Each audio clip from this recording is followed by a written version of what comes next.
আমাদের সনাতন ধর্মের, ভালো করে মন দিয়ে শুনুন, আমাদের ধর্মের নাম হিন্দু ধর্ম নয়।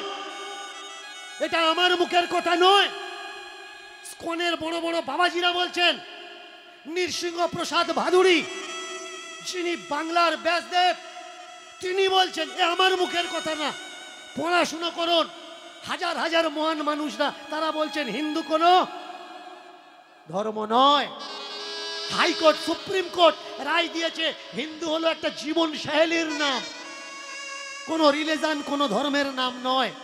তাহলে আমরা যারা বলছি আমরা হিন্দু হিন্দু, আমাদের ধর্মের নাম কি? আমাদের ধর্মের নাম হচ্ছে সনাতন। এসেছে কোত্থেকে? ধম্মপদটা পড়ে নেবেন, তাহলে বুঝতে পারবেন এই সনাতন শব্দটা এলো কোথার থেকে।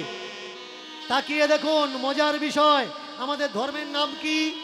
সনাতন। আমাদের এই ধর্মে 4টে বিভাগ আছে। বিভাগ কি? একটা হচ্ছে শিশুকাল, বাচ্চাবেলা, কিশোর কৈশোর, যৌবন, কিশোর কৈশোর যৌবন, আর শেষকালটা বার্ধক্য। সন্ন্যাস কোন সময় নিতে হয়? শেষের দিনে গিয়ে নিতে হয়।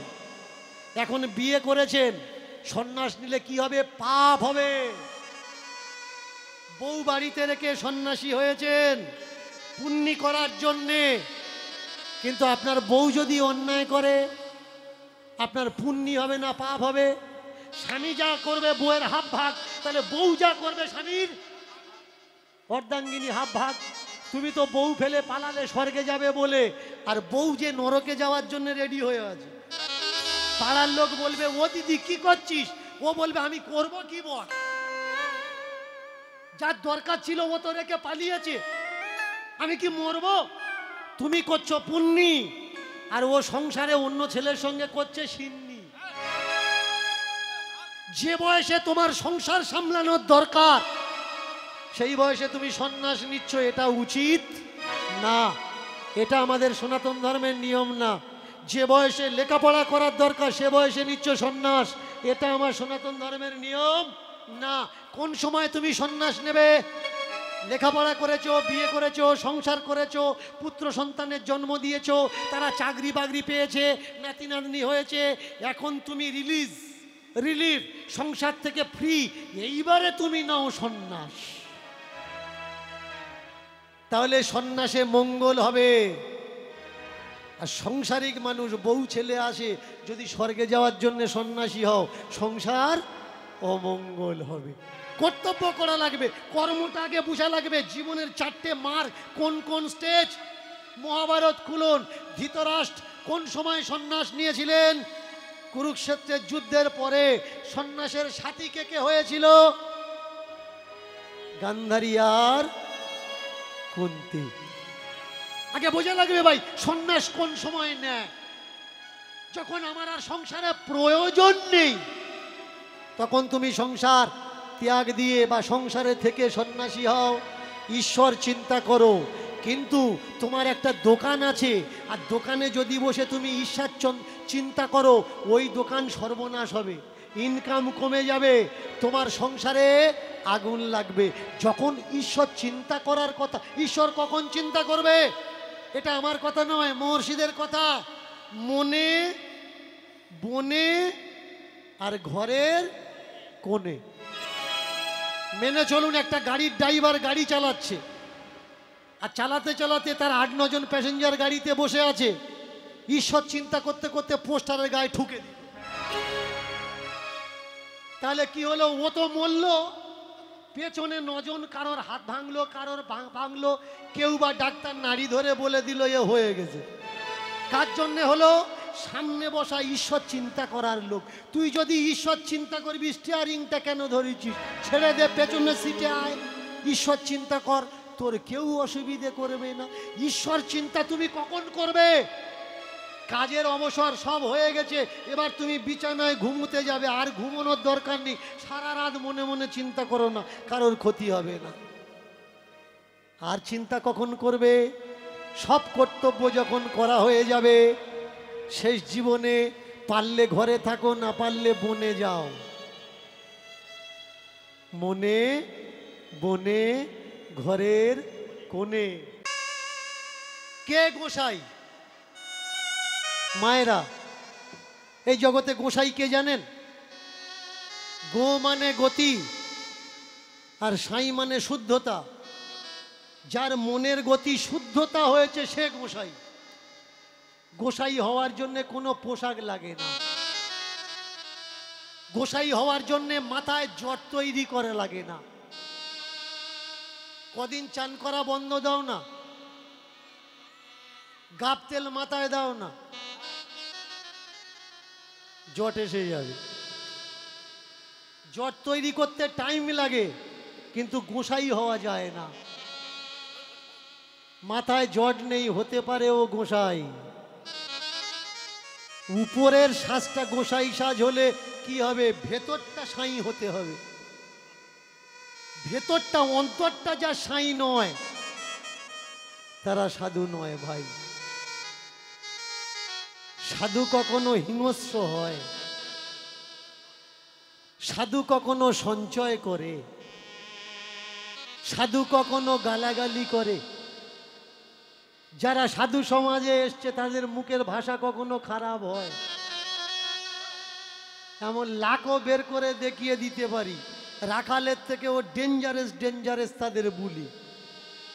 এরা কারা ভাই? এরা শুধু পোশাক নিয়েছে, কিন্তু ভিতরটা এখনো পরিবর্তন করে। তাই বলে কি গোসাই নেই? অবশ্যই আছে। তারা সেই জায়গাতে আছে, আমরা এখনো পৌঁছাতে পারিনি। হিমালয়ে চলে যাবেন, বরফের গুফার ভিতরে খালি গায়ে বসে আছে। আবার অনেক বরফের গুফায় থাকা সাধু তারা মোবাইল নিয়ে আপডেট ছাড়ছে। গুফায় আছে কিন্তু মোবাইল নিয়ে আপডেট দিতে আছে। এও একটা বাবা। আর যারা ঈশ্বর পাওয়ার জন্য ঘর ছেড়ে বেরিয়েছে, তাদের কোনো খোঁজ খবর কেউ পায় না। আর যারা ঘরের কাছে ঘুরঘুর করছে, বুঝতে হবে এ কোনো ঘর সর্বনাশ করার জন্য ঘুরঘুর করছে। তুই যদি বাবাজি হয়েছিস ঘর ছেড়ে, তাহলে আর একটা ঘরের চারপাশে ঘুরঘুর করছিস কেন ভাই? তার মানে বোঝা লাগবে ও নিজের ঘর সর্বনাশ করেছে, ও আর একটা ঘর সর্বনাশ করবে। বাবাজি, একদিনে কেউ বাবাজি হয় না। জন্ম জন্মান্তরের স্বীকৃতি থাকতে হবে, তবে নাকি সে বাবাজি হয়। এ কথাটা এতদিন আমরা জেনে এসছি, শুনে এসছি। কিন্তু কিছু মানুষের ধারণা, তারা বলছে সংসারে জ্বালা থাকলে তবে বাবাজি হয়, ভাই ভাইয়ে মিল না থাকলে তবে বাবাজি হয়, সংসারকে ঘৃণা করলে তবে ব্যতিক্রমী তৈরি হয়। এতদিন আমরা অনেক কিছু ভুলভাল জানতাম, এতদিন আমরা অনেক ভুল শিক্ষা পেয়েছি। আমাদেরকে শিক্ষা দেওয়া হয়েছে কর্ম করো, ফলের আশা করো না। কর্ম করে যাও, করে যাও, করে যাও, কিন্তু ফলের আশা করো না। কিন্তু বলুন তো, আমি একটা লাউ গাছ লাগিয়েছি, একটা লাউ খাবো বলে তো, লাউ ডাঁটা পাতা খাবো বলে তো, তার মানে লাউ গাছ লাগানোর আগে আমার খাওয়ার ইচ্ছা আছে তাই আমি লাগিয়েছি। তাহলে ফলের আশা করেছি তাই তো আমি লাগিয়েছি। আপনারা আপনাদের ছেলে মেয়ের পিছনে দিন রাত টিউশনের টিচার দিয়ে খেটে যাচ্ছেন, ওমা পড়াশুনো কর, ওমা পড়াশুনো কর। কেন? ভালো র্যাঙ্ক নিয়ে পাশ করবে, তাই তো। ফলের আশা করছেন, তাই তো বাচ্চার পিছনে এত সময় দিয়ে তাকে পড়াশুনোতে ব্যস্ত রাখছে। এ দুনিয়ায় কে এমন আছে ফলের আশা করে না? যারা আমাদের মতো বাবা হয়েছে, ঘর ছেড়ে পথে পথে ঘুরছে, তারাও তো ভগবান পাওয়ার আশায় ঘুরছে। তারাও তো স্বর্গে যাওয়ার, মরার পরে স্বর্গে যাবে বলে তবে তো ঘুরছে। তাহলে যারা পাওয়ার আশা করে ঘুরছে তারাই আমাদের শেখাচ্ছে কর্ম করো, ফলের আশা করো না। আমি বলছি ফলের আশা করো, তারপরে কর্ম করো। ইচ্ছা থাকা লাগবে 100, তবে তো তুমি 10 পাবে। যদি 2টো শূন্যও বাদ যায় তবুও তুমি 1 পাবে। আর ইচ্ছা যদি না থাকে, ফলের আশা যদি না থাকে, ও কর্মকে কর্ম বলা হয় না। এগুলোকে আগে বুঝতে হবে। একটা হচ্ছে বিশ্বাস কর্ম,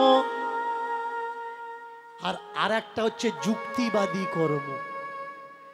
তুমি বিশ্বাস করছো মানে কারোর উপরে ডিপেন্ড করছো, হে ঈশ্বর তুমি আমাকে রক্ষা করো, তার মানে তুমি বুঝে গেলে ঈশ্বর তোমাকে রক্ষা করবে। তার মানে তুমি তোমার ব্যক্তিত্ব, তুমি তোমার সত্তা হারিয়ে ফেললে। আর তুমি যদি মনে করো আমি রক্ষা করব আমাকে, তাহলে তোমার ভিতরে কোনো কাল্পনিক ঈশ্বরের ক্রিয়েটিভিটি দেখা যাবে না। আগে বুঝতে হবে কল্পনা কি, আত্মবিশ্বাস কনফিডেন্স কি। কল্পনা আমাদের অসম্ভব জিনিসকে কল্পনা করায়, কিন্তু আত্মবিশ্বাস কনফিডেন্স আমাদের বাস্তবের সঙ্গে পরিচিতি ঘটায়। ও বাবাজি, তোমাদের দেশে কি সবাই এমন? তোমরা কি এমন পোশাক পরে ঘোরো? বাবাজি বললে, দেশ কটা জানিস? দেশ কটা জানিস? কটা দেশ?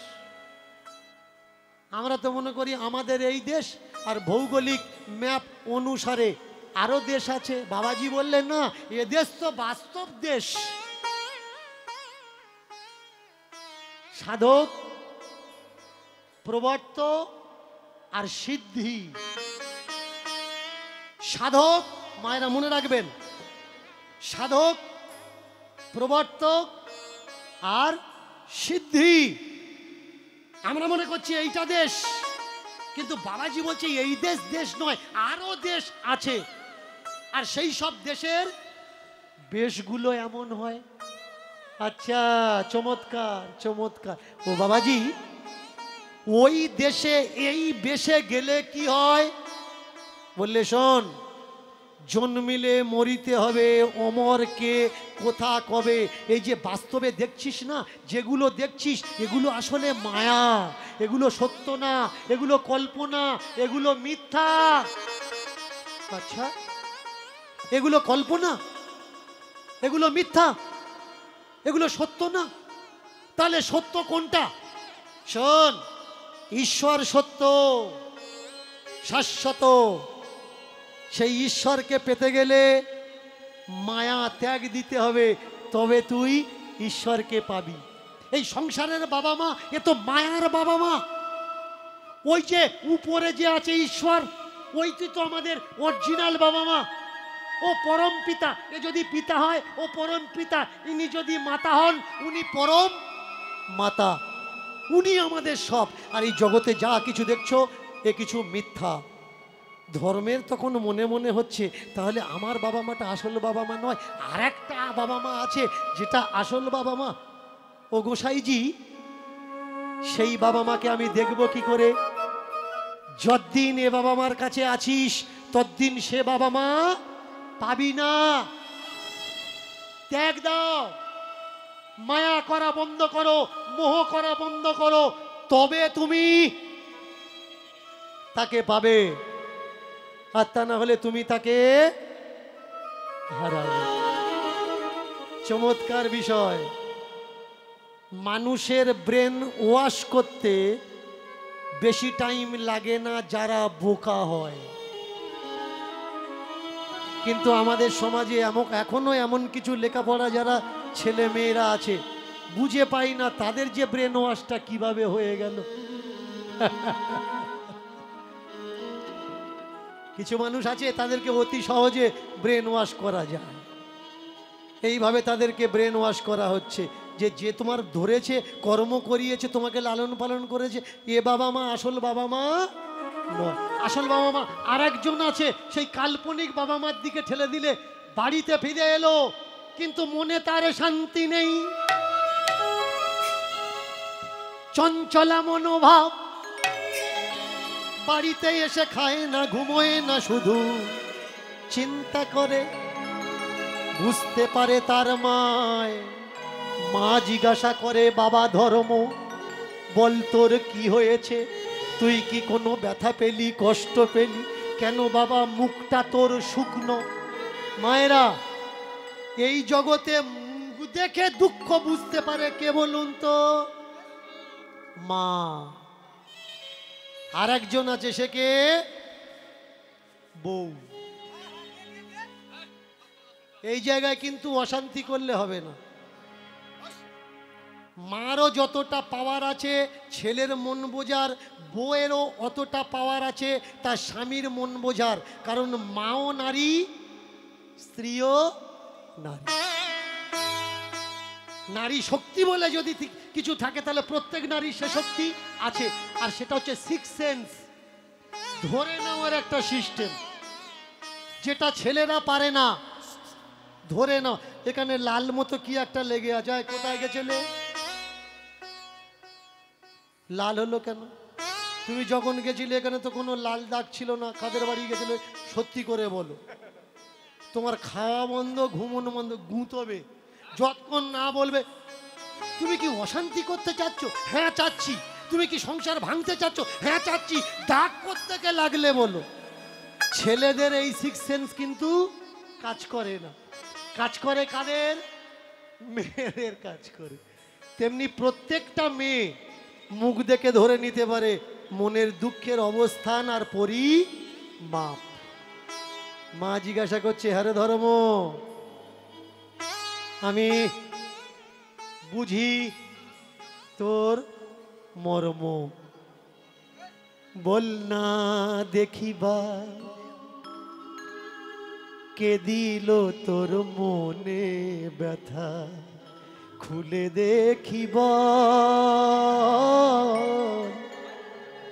কেন তুই কষ্ট পাস বাপ, কেন চোখে জল রে তোর, কেন চোখে জল, কেন তুই কষ্ট পাস বাপ, কেন চোখে জল রে, কেন চোখে জল, কে দিল তোর ব্যথা রে বাপ, তুই আমার কাছে বল, কেন তুই কষ্ট পা, কেন চোখে জল, কে তুই, কে তোরে দিল ব্যথা আমার কাছে বল, ওরে বাপ কেন চোখে জল রে তো, কেন চোখে জল, কেন চোখে জল রে তো, কেন চোখে জল, কেন চোখে জল রে তো, কেন চোখে জল, কেন চোখে জল রে তো, কেন চোখে জল, ওমা তুমি নাকি নকল মা, আছে একজন, মিলবো আমরা তার সাথে যখন হবে গো মরণ, মিলবো আমরা তার সাথে যখন হবে গো মরণ, মিলবো আমরা তার সাথে যখন হবে গো মরণ, মিলবো আমরা তার সাথে যখন হবে গো মরণ, কে বলেছে? ও মা আমার এই বাপ নাকি সেই বাপ নয়, সেই বাপ আর একজন আছে, মরার পরে ফিরে যাব নাকি আমরা তার কাছে মাগো, মরার পরে ফিরে যাব নাকি আমরা তার কাছে। এই কথা ভেবে মন কাঁদে আমার, চোখে আসে জল। এই কথা ভেবে মন কাঁদে আমার, চোখে আসে জল। ও বাপ কে ব্যথা দিল বল, কে ব্যথা দিল বল, উলুধ্বনি উলুধ্বনি কে ব্যথা দিল বল, কে ব্যথা দিল বল।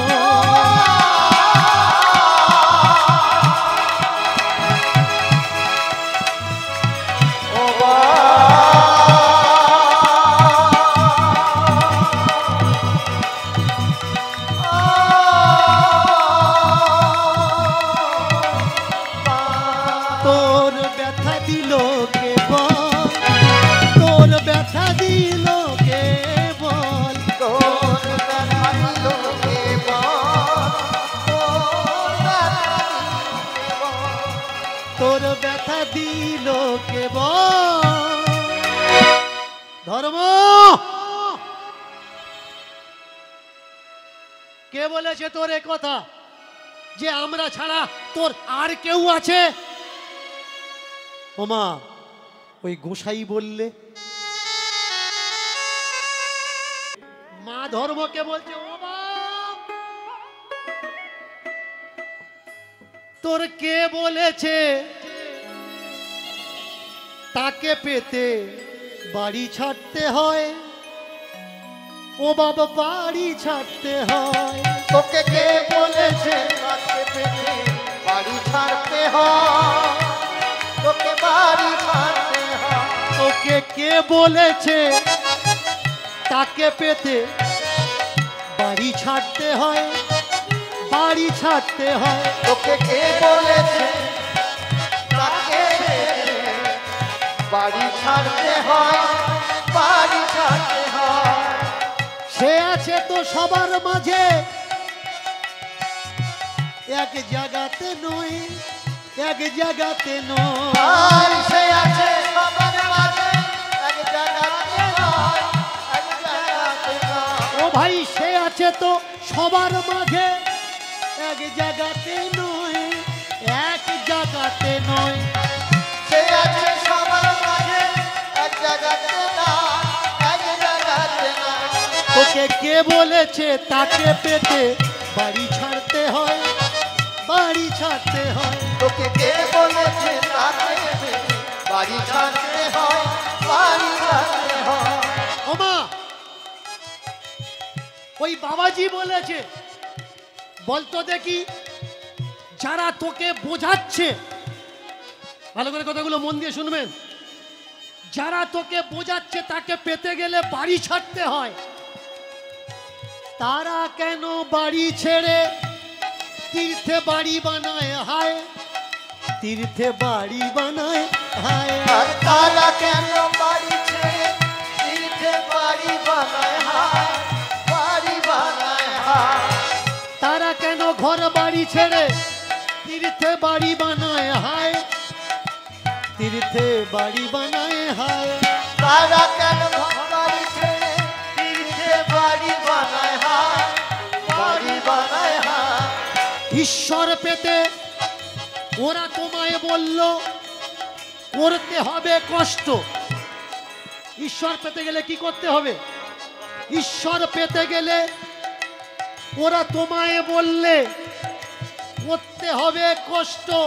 বর্ষায় ভিজে রোদ্দুরেতে শরীর করো নষ্ট। আর বর্ষায় ভিজে রোদ্দুরেতে শরীর করো নষ্ট। বর্ষায় ভিজে রোদ্দুরেতে শরীর করো নষ্ট। ঈশ্বর পেতে তোমায় নাকি করতে হবে কষ্ট। বর্ষায় ভিজে রোদ্দুরেতে তুমি শরীর করছো নষ্ট। বুঝতে পারলে না কি করছো, তোমায় শত ছি। বুঝতে পারলে না করছো কি, তোমায় শত ছি। যারা তপস্যা করবে বলে বাড়ি ছেড়েছিল, ঘরে লাগালো এসি, তারা লাগালো এসি, লাগালো এসি, তারা লাগালো এসি, লাগালো এসি, তারা লাগালো এসি, লাগালো এসি, তারা লাগালো এসি। দিন রাত্রি বিজ্ঞানকে যারা দিচ্ছে গালাগালি, দিন রাত্রি বিজ্ঞানকে যারা দিচ্ছে গালাগালি, বিজ্ঞান পারবে না। ভগবান যা পারে তা বিজ্ঞান পারবে না। তাদের জিজ্ঞাসা করে দেখো, যে প্যান্টুলুনটা পরে আছো বিজ্ঞান তৈরি করেছে তার বাঁধার দড়ি। যদি বিজ্ঞান না মানো তাহলে গাছের পাতা পরে ঘোরো, গাছের পাতা পরে ঘোরো, গাছের পাতা পরে ঘোরো, গাছের পাতা পরে ঘোরো। কেন বিজ্ঞানের অবদান বহন করো, তুমি গাছের পাতা পরে ঘোরো, বিজ্ঞানের অবদান বহন করো, গাছের পাতা পরে ঘোরো, বিজ্ঞানের অবদান বহন করো, গাছের পাতা পরে ঘোরো। ওরা তো বুঝেছে, কিন্তু তুমি বোঝনি ভাই, তুমি বোঝনি, তুমি বোঝনি ভাই, তুমি বোঝনি। ওরা তো বুঝেছে, তুমি বোঝনি, ওরা তো বুঝেছে, তুমি বোঝনি, ওরা তো বুঝেছে, তুমি বোঝনি। ওরা তো বুঝেছে, তুমি বোঝনি। ওরা বলল পেতে গেলে স্বর্গ করতে হবে দান, সোনা টাকা পয়সা জমিও তাতে মহান, সর্বস্ব দিয়ে তুমি হলে ভিখারি। সেই দান নিয়ে ওরা রাজা হলো, তোমার সম্পদ করছে চুরি। ওরা তো জানে কিন্তু তুমি জানো না, তুমি জানো না ভাই, তুমি জানো না। ওরা তো জানে কিন্তু তুমি জানো না, তুমি জানো না ভাই, তুমি জানো না। শিক্ষা দিচ্ছে কে? ধর্মকর্মের মা। আর ধর্ম আর কর্ম মায়ের মুখের দিকে তাকিয়ে আছে। ধর্মকর্মের মা বলছে, শোন বাবা, তুই যদি বুঝতে শিখিস তোকে কেউ ঠকাতে পারবে না। গুরুদেব এলো তোমার বাড়ি, তুলে দিলে চাল ডাল, তুলে দিলে টাকা কড়ি। গুরুদেব এলো তোমার বাড়ি, চুলে দিলে চাল ডাল, দিলে টাকা কড়ি। তার বিনিময়ে গুরুদেব দিল হাত তুলে, আশীর্বাদ দিল মুখে কটা কথা বলে। আশীর্বাদ দিল মুখে কটা কথা বলে, আশীর্বাদ দিল মুখে কটা কথা বলে। এর নাম করে গুরুদেবের তুমি বললে ভাবলে বিপদ গেছে কেটে, কিন্তু মালপত্তরের পুডলিখানা গুরুদেব নিল এবার এটে। ভাইরে নিল এবার, নিল এবারে ভাই, নিল এবারে, নিল এবারে ভাই, নিল এবারে। তোমার দেওয়া চাল ডাল চলে ওর সংসার। তাহলে বলো দেখি ওই ঈশ্বর সব থেকে আগে কার দরকার? ধর্ম ব্যবসায়ী গুরুদের নাকি তোমার আমার মতো অজ্ঞানী ভক্তদের? ওরা দিল কাল্পনিক ঈশ্বর, নিল চাল ডাল। তুমি যদি ওদের না মানো ওরা দেবে অভিশাপার গাল। অভিশাপার গাল ভাই, হরি হরি বল হরি। ভাই অভিশাপার গাল, অভিশাপার গাল ভাই, অভিশাপার গাল। ওরা বলে আমরা কারোর হাতে খাই না, সব বাড়িতে যাই না। ভালো করে মন দিয়ে শুনবেন, আপনি মুরগি কাটছেন, আপনি ঠাকুর ঘরে উঠতে পারবেন না। আপনি ছাগলের মাংস বিক্রি করেন, আপনি ঠাকুর ঘরে উঠতে পারবেন না। কিন্তু মদ বিক্রি করা টাকায়, ছাগলের মাংস বিক্রি করা টাকা, মুরগি বিক্রি করা টাকা প্রণাম করে বাগিয়ে দিতে পারবেন, টাকাটা ঠাকুরের পায়ে যেতে পারবে। কিন্তু আপনি উঠতে পারবেন না। ওরা তো জানে ভাই তুমি জানো না, তুমি জানো না ভাই তুমি জানো না, ওরা তো জানে ভাই তুমি জানো না, তুমি জানো না ভাই তুমি জানো না। মায়েরা একটু তালি দিয়ে সহযোগিতা করতে হবে, কেমন বেতাল হলে হবে না। ওরা তো জানে ভাই তুমি জানো না, তুমি জানো না ভাই তুমি জানো না, ওরা তো জানে ভাই তুমি জানো না, তুমি জানো না ভাই তুমি জানো না। গুরুদেবে এলে বলে দিলে বসতে আসন, বাড়িতে ছিল নতুন ধুতি, বললে পর গুরু বসন। ভগবান ভাবা মানুষটাকে করলে তুমি যত্ন, যাওয়ার সময় নুটে নিয়ে গেল তোমার খাটা খাটনির রত্ন। ও শুধু দিল মুখের কথা, ওতে কি মিটবে তোমার ব্যথা? যে কাজ করার তোমার কাজ করতে হবে, যেটা খেটে খাওয়ার তোমার খেটে খেতে হবে। ওদের কথায় যদি কারোর মঙ্গল হতো, তাহলে আমাদের দেশে কি করুণা নামক রোগ ঢুকতো। ওরা তো জানে ভাই তুমি জানো না, তুমি জানো না ভাই তুমি। ওরা তো জানে ভাই তুমি জানো না, তুমি জানো না ভাই তুমি জানো না। ঠাকুর যদি আমাদের জীবনে দরকার হবে, কারোর আস্থাতে আঘাত দিয়ে কথা আমি বলছি না, আমি বাস্তব সত্য তুলে ধরছি। যদি কারোর শোনার হয় শুনবেন, না শোনার হয় বা না ভালো লাগে চলে যাবেন, কোনো আপত্তি নেই। ঠাকুরের যদি হবে এত দরকার, করোনার সময় কেন বন্ধ করে দিল মন্দির আমাদের সরকার? কেন প্রার্থনা করতে দিল না? কেন বাবা মাকে ছুলো না, ছেলে বাবাকে ছুলো না? একে অন্যের থেকে দূরি। কতজনে হাত ধোয়ার মাল বেচে মানুষের টাকা করলো চুরি। প্রথমে খোলার দরকার ছিল মন্দির, মদের দোকান খুলে গেল। একদিনে আরব খরব টাকা সরকারের ঘরে ঢুকলো। ওরা তো জানে ভাই তুমি জানো না, ওরা তো জানে ভাই তুমি জানো না, ওরা তো জানে ভাই তুমি জানো না, ওরা তো জানে ভাই তুমি জানো না। যারা বলছে আমরা অদীক্ষিতের হাতে খাই না, যারা বলছে আমরা অদীক্ষিতের হাতে খাই না, ও যদি অসুস্থ হয়ে ভর্তি হয় কোনো হসপিটালে বা মেডিকেলে বা নার্সিং হোমে, সারা জীবন যে অদীক্ষিতের হাতে জল খায়নি, নার্স যখন সেলাইনের জল ভেতরে ঢোকাবে, ও কি নার্সকে জিজ্ঞাসা করবে এমা তুই দীক্ষা নিছিস? ওরা তো জানে ভাই তুমি জানো না, তুমি জানো না ভাই তুমি জানো না, ওরা তো জানে ভাই তুমি জানো না, তুমি জানো না ভাই তুমি জানো না। ওরা তো জানে ভাই তুমি জানো না, তুমি জানো না ভাই তুমি জানো না, ওরা তো জানে ভাই তুমি জানো না, তুমি জানো না ভাই তুমি জানো না। আমি ধর্মের নিন্দা করি না, আমিও একজন ধার্মিক মানুষ, তা না হলে আমি ধর্মের পথ বেছে নিতাম না। আমি কোন জায়গায় নিন্দা করি? কিছু অসৎ ধর্ম ব্যবসায়ী ধর্মের নাম করে আমাদের দেশকে সর্বনাশ করছে।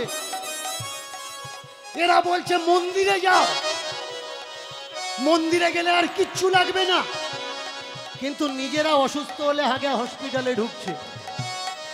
ওরা তো জানে ভাই তুমি জানো না, তুমি জানো না ভাই তুমি জানো না, ওরা তো জানে ভাই তুমি জানো না, তুমি জানো না ভাই তুমি জানো না। ভাই ওরা তো জানে ভাই তুমি জানো না, তুমি জানো না ভাই তুমি জানো না, ওরা তো জানে ভাই তুমি জানো না, তুমি জানো না ভাই তুমি জানো না। এই খোকা, সাধ করে নাম রেখেছিস ধর্ম, নাম রেখেছি ধর্ম,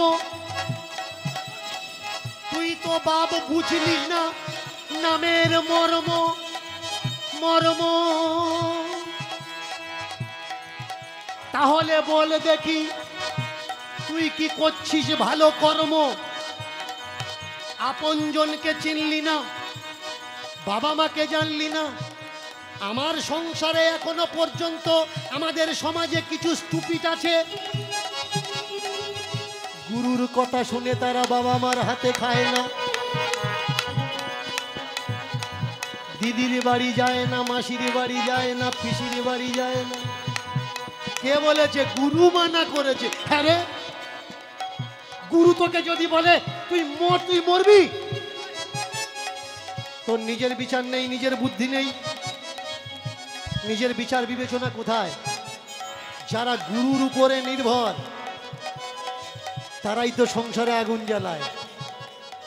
যারা নিজের বিচার বুদ্ধি দিয়ে শিক্ষা দিয়ে বুঝে নেয় তারা কিন্তু দেশের কোনো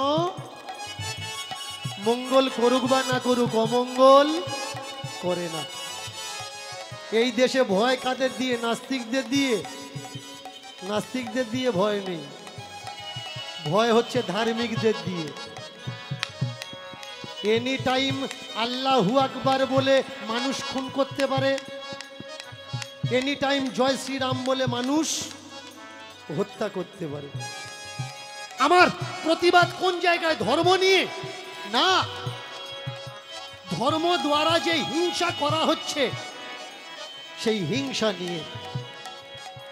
এটুকু বোঝা লাগবে ভাই, আমি ধর্মের শত্রু না।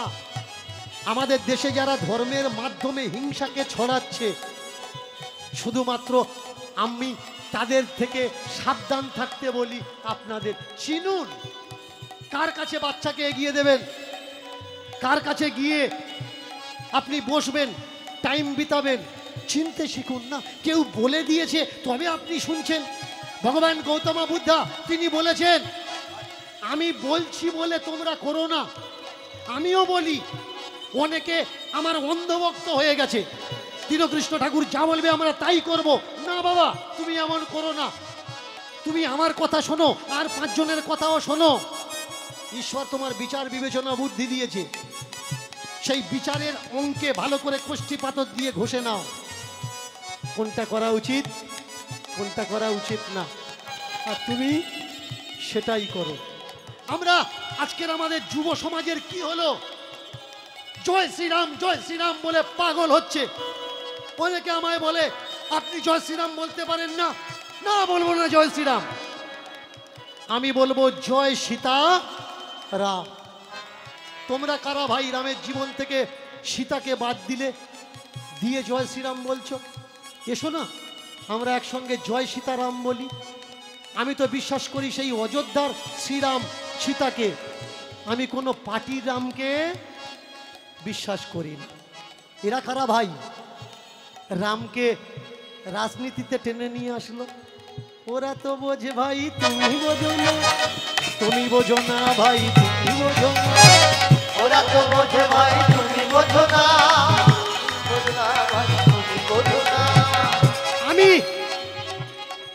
অযোধ্যাপতি রামকে ভালোবাসি, সীতাপতি রামকে ভালোবাসি, কিন্তু রামের নামের থেকে সীতাকে কেউ বাদ দেবে এটা আমি ভালোবাসি না। আমি কৃষ্ণকে ভালোবাসি, রাধাকে ভালোবাসি, কিন্তু কৃষ্ণের নাম থেকে কেউ রাধাকে বাদ দেবে, রাধার নামের থেকে কৃষ্ণকে কেউ বাদ দেবে এটা আমি ভালোবাসি না। আসুন না ভাই, আমরা সবাই মিলে রাম রাজত্ব গড়ি, যে রাজত্বে আমরা সবাই রাম ভক্ত হয়ে বাস করব, যে রাজত্বে হিংসা থাকবে না, যে রাজত্বে ভ্রাতৃত্ব বোধ থাকবে, যে রাজত্বে মারকাট থাকবে না। মারকাট তো শ্রীলঙ্কায় ছিল, রাম রাজত্বে ছিল না। আসুন না আমরা সেই রাজত্ব একসঙ্গে গড়ি, একে অপরের অন্যের হাত ধরে আমরা শান্তি প্রতিষ্ঠা করি প্রেম সে। ওরা তো জানে ভাই, তুমি জানো না, তুমি জানো না ভাই, তুমি জানো না। ওরা তো জানে ভাই, তুমি জানো না, তুমি জানো না ভাই, তুমি জানো না। তুমি জানো জানো না ভাই, তুমি জানো না, তুমি জানো না ভাই, তুমি জানো না। এই ধর্ম এটা করলি কোন কর্ম? আমার কাছে আছিস 16 বছর, একদিনকার কথা শুনলি, তার কথা শুনে তুই আমায় ভুলে গেলি। বল দেখি কে তোর আপন? ধর্ম বলে উঠলে সেই আছে একজন, যত কষ্ট হোক আমি করব তার দর্শন। বাবা বললে যেতে দাও, বাইরে ঘুরতে দাও, বাইরের জগৎকে জানতে দাও। যেদিন বুঝতে পারবে সেদিন আবার ঘরে ফিরে আসবে। প্রভু গুণগান,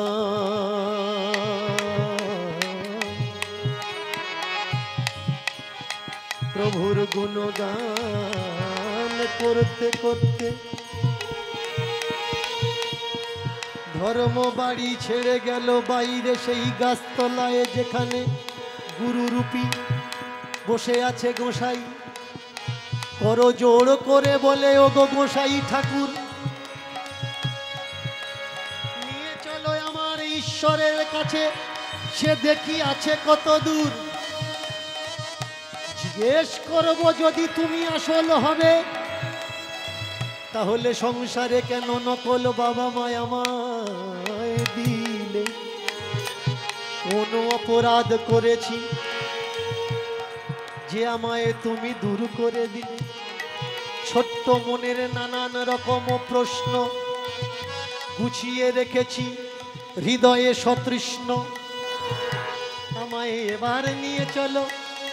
ধর্ম আর বাবাজি চলেছে নাচতে নাচতে হিমালয়ের পথে। খিদে যখন পায় দুটো হাত পেতে ভিক্ষা চায়, পেতে দাও দয়া। এইভাবে কেটে গেল তার অনেকগুলো বৎসর। চিন্তা করছে ধর্ম, যার জন্যে বাড়ি ছেড়েছি, তাকে তো এখনো পেলাম না, পেলাম না, পেলাম না। ও গো গুরুদেব,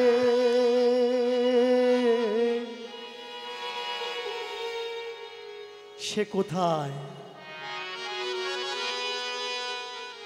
নিজেকে প্রশ্ন করুন, সে কোথায়? কেন আমরা তাকে দেখতে পাচ্ছি না? বাড়ি ছেড়েও সবকিছু ত্যাগ দিয়েও কেন কেন আমরা তাকে পাচ্ছি না? গুরুদেবকে প্রশ্ন করলেন। গুরুদেব বলছে, ধর্ম একদিনে কি পাবি তাকে বাবা? কোটি কোটি জন্ম তপস্যা করে অনেকে পায়নি। তুই এই কবছর তাকে খুঁজছিস, পাবি? ধর্ম বললে, গুরুদেব এ জন্মে না হয় তাকে খুঁজলাম, আগের জন্মে যদি আমি জন্মই না পাই তাকে খুঁজবো কি করে? তাহলে তো গুরুদেব ঘুরে ঘুরে আমার জীবন শেষ করলে হবে না। বাড়িতে আমি লবণের মালা না নিয়ে ভাত খেতাম না। মাকে বলতাম লবণের বাটিটা এদিকে দাও। জল তৃষ্ণা পেলে মাকে বলতাম এক গ্লাস জল দাও। খিদে পেলে বলতাম মায়ের উপর রাজ দিতাম, মা খেতে দাও। কিন্তু ঈশ্বর খুঁজতে এসে আজকে যে মায়ের কথা বড় মনে পড়ছে। খিদে পেলে ভিক্ষা চাইতে হয়, লবণ কম হলেও খেয়ে নিতে হয়। সুখ শান্তির জায়গাটা আর নেই। মাটিতে শুতে হয়, গাছতলায় শুতে হয়, মাথার উপরে ছাদ থাকে না। কিন্তু আমরা যতক্ষণ বাপমার কাছে থাকি, শক্ত বালিশ যদি দেয় তেজ দেখাই, বিছানা যদি অপরিষ্কার হয় তেজ দেখাই। কিন্তু এখানে তো আমার মাটিতে শোয়া লাগছে। গুরু বললে, আরে গুরু বিদ্বেষী হচ্ছিস, গুরুর উপরে প্রশ্ন করছিস। আমি বলবো হ্যাঁ ভাই, প্রশ্ন করতে শেখো। গুরুকে যদি জিজ্ঞাসা না করো, গুরু তোমার উত্তরটা দেবে কি করে? এর জন্য গুরুকে প্রশ্ন করা শেখো। আর যে গুরু তোমার প্রশ্নতে বিরক্তি বোধ করবে, জানবে তোমার প্রশ্নের উত্তর ওই গুরুর কাছে নেই।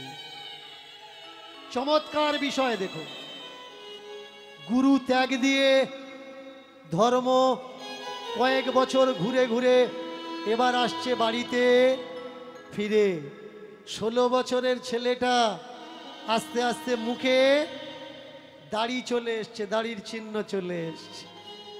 যে পথে গেছিল হাঁটতে হাঁটতে সেই পথে ফিরেছে। ফিরে দেখছে ধর্ম কর্ম এখন বিয়ে করেছে, তার একটা বাচ্চা হয়েছে, আর সেই বাচ্চাটা কোলে করে নিয়ে তার বাবা মা খেলা করছে। আর কর্মের স্ত্রী সংসারের কাজকর্ম করছে। বাহির দরজায় এসে ধর্ম ডাক দিলে মা, চেনা সেই আওয়াজ, সেই আওয়াজ, কণ্ঠস্বর শুনে বেরিয়ে আসলো মা তাড়াতাড়ি করে। কে রে, কে বাপ? আমার ধর্ম নাকি? ধর্ম বাইরে নয় ভাই, ধর্ম ঘরে। তাই তো ধর্ম ধর্মের ভুল বুঝতে পেরে ফিরেছে তারা ঘরে। মাগো, বুঝে দেখলাম বাইরে গিয়ে বাইরে কিছু নাই, যত কিছু সুখ শান্তি সংসারেতে হয়। আমার কথায় কিছু মানুষ রাগ করছে, আমি বলছি বাবা মা ভগবান, আর ওরা বলছে বাবা মা ভগবান নয়। আমাদের তৈরি করা পুতুলগুলো ভগবান। কে ভগবান ভাই? এ বড় সংজ্ঞা, বড় বোঝার জায়গা। তোমার ব্যথা, তোমার কষ্টে আগে তোমার পাশে কে এসে দাঁড়াবে? তোমার ঈশ্বর নাকি তোমার বাবা মা? মরার পরে যদি আমরা তার কাছে যাব, যখন যাব তখন দেখব এখন যাদের কাছে আছি এখন তাদের দেখি তারা আমাদের দুনিয়াতে নিয়ে এসছে কেন? কোনো একটা আশা করে। সেই আশার মুখে ছাই দিয়ে আমরা যদি পালিয়ে চলে যাই সংসার থেকে, ধর্মের মা বলে উঠল, বুঝেছিস সেদিন বলছিলাম ঈশ্বর কোন জায়গায় নেই? আছে অনলে, আছে অনিলে, আছে বিটুপি লতায়, আছে জলদের গায়ে। বিটুপি লতায় কোন জায়গায় নেই তিনি? যেখানে তুমি আছো সেখানে আছে, যেখানে তুমি নেই সেখানেও আছে। যেখানে জীব জগৎ আছে সেখানেও আছে, যেখানে জীব জগৎ নেই তিনি সেখানেও আছে। ঈশ্বর কি? কোনো মানুষের ভেতরে যদি ঐশ্বরিক চিন্তা আসে, তার ভিতরে কি হয়? যত কিছু অপবিত্র চিন্তা তা ছেড়ে পালিয়ে যায়। ঈশ্বর কি? ঈশ্বর একটা ব্যতিক্রমী নেশার মতো। যেমন যারা গাঁজা ধূম্রপান করে, যখন গাঁজা খায়নি দেখবেন সে উত্তেজিত, আর গাঁজাটা খেয়েছে, ভাঙটা খেয়েছে, সিদ্ধিটা খেয়েছে। যদি কেউ গন্ডগোল করতে আসে, ওই নেশা করা লোকটা বলে দেয়, এ ভাই কেন ঝগড়া করছিস? কেন কি হবে ঝগড়া করে? কদিন বাঁচবি, কদিন থাকবো? ঠিক ঈশ্বর ভাবনাটা কি নেশার মতো হয়। দেখবেন মদ খাচ্ছে যে ছেলেটা, যখন মদ খায়নি এমনি সে দাঁড়িয়ে কারোর সামনে সত্যিটা বলতে পারছে না, কিন্তু যখন নেশা করেছে যেই থাকুক কাউকে মারছে না, দাঁড়িয়ে সত্যি কথাটা সকলের সামনে বলে দিচ্ছে কোনটা ন্যায় আর কোনটা অন্যায়। তেমনি ঈশ্বর চিন্তা যদি কোনো মানুষের ভিতরে প্রবেশ করে, তার ভিতরে আর বদ থাকতে পারে না, খারাপ থাকতে পারে না, হিংসা থাকতে পারবে না। সেই জন্যে আমি আপনাদের বলবো, অবসর সময়ে অবশ্যই নিজের ইষ্ট, নিজের মঙ্গলকে চিন্তা করবেন, নিজের ঈশ্বরের কথা ভাববেন। কারণ ঈশ্বর চিন্তায় থাকলে সংসারের বদচিন্তা আপনাকে স্পর্শ করবে না। যে যাকে ভালোবাসেন, খাবার তৈরি করছেন, একটু গিয়ে বসেছেন, সেই সময় তার চিন্তা করুন। অসুবিধা কি? কোনো অসুবিধা নেই। আমাদের ঈশ্বর ছাড়লেও চলবে না, আবার জুড়লেও চলবে না। আমাদের সবাইকে নিয়ে চলা লাগবে। আমাদের সমাজকে, মানুষকে বলা লাগবে, ভাই অনেক সম্প্রদায় এমন আছে বিশ্বের সামনে তারা দোষী হয়ে গেছে। ধর্ম করতে গিয়ে তারা টেররিস্ট নাম নিয়েছে। কিন্তু এসো না ভাই, আমরা আমাদের শাশ্বত সনাতনকে পৃথিবীর মাঝখানে এইভাবে ছড়িয়ে দেব, আমাদের ধর্মকে মানুষ গ্রহণ করবে আর বলবে সনাতন মানে শান্তির ধর্ম, সনাতন মানে প্রেমের ধর্ম, সনাতন মানে ভ্রাতৃত্বের ধর্ম, সনাতন মানে মিলনের ধর্ম, সনাতন মানে জ্ঞানের ধর্ম, সনাতন মানে চেতনের ধর্ম, চৈতন্যের ধর্ম। সনাতনে প্রবেশ করলে জীবনে আর কিছু লাগে না। আর সেটা প্রতিষ্ঠা করতে হবে কাদের? আমাদের।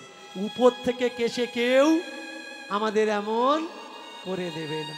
প্রেম সে বলুন জয় গৌর হরি বল। শাশ্বত সনাতন কি?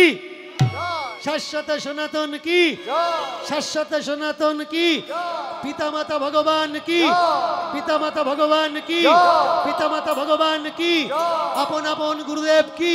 জয় আপন আপন গুরুদেব কি? জয় আমাদের দেশের মহান মানবগণ কি? জয় অবতারগণ কি? জয় হ্যাঁ, এই সূত্রে ছেলেটাকে কাছে ডেকে কোল দিলে ধর্ম বলে উঠল, মা আমি তোমাদের এত কষ্ট দিয়েছি, বাড়ি ছেড়ে চলে গেছি, তবু তুমি আমাকে বুকে জড়িয়ে ধরলে। মা বলে উঠলে, ধর্ম আমি তো মা রে। ছেলে হাজার অন্যায় করুক, সবাই ফেলে দেবে, কিন্তু মা কখনো ফেলতে পারে না। হাজার অন্যায় করুক, সমাজের মানুষ ছেড়ে দিতে পারে, কিন্তু বাবা তাকে ছেড়ে দিতে পারে না। তাই আজকের হরি কীর্তন করতে এসে, নাম কীর্তন করতে এসে আপনারা যারা দূর দূর থেকে এসছেন, এই প্রতিজ্ঞা করে যাবেন ভাই, যে বাবা মাকে প্রাণে বেঁচে থাকতে কেউ আমরা দুঃখ দেব না। বাবা মা তার চোখে আমরা জল আনাবো না। ভাই তোমার দেওয়া ব্যথা পেয়ে তোমার বাবা মায়ের চোখে যদি জল আসে, তুমি যতই ধার্মিক পুরুষ হও না কেন, ওই পথ তোমার পিছলে যাবে, স্লিপ খাবে। তাই এমন কর্ম আমাদের কখনো করা উচিত নয় যে আমাদের বাবা মা চোখে জল পড়ে। এবার ধর্মকে বুকে নিল মায়ে, ধর্মকে বুকে নিল মায়ে, কর্ম এসে জড়িয়ে ধরল। ধর্ম কর্ম সুন্দর পরিবার এক জায়গাতে দাঁড়িয়ে তারা বুঝতে পারল এই জগতে সনাতনী সত্য, সংসারী সত্য, সংসারই সুখের মূল কারণ। তাই ঈশ্বর যদি পেতে হয় সংসারে থেকে পাও, কর্ম করে সাধনা করো, সেই সাধনাই বড় সাধনা। সংসার ত্যাগ দিয়ে সাধনা করলে সে সাধনা হয় না ভাই, সাধনা সে সাধনা যন্ত্রণা হয়।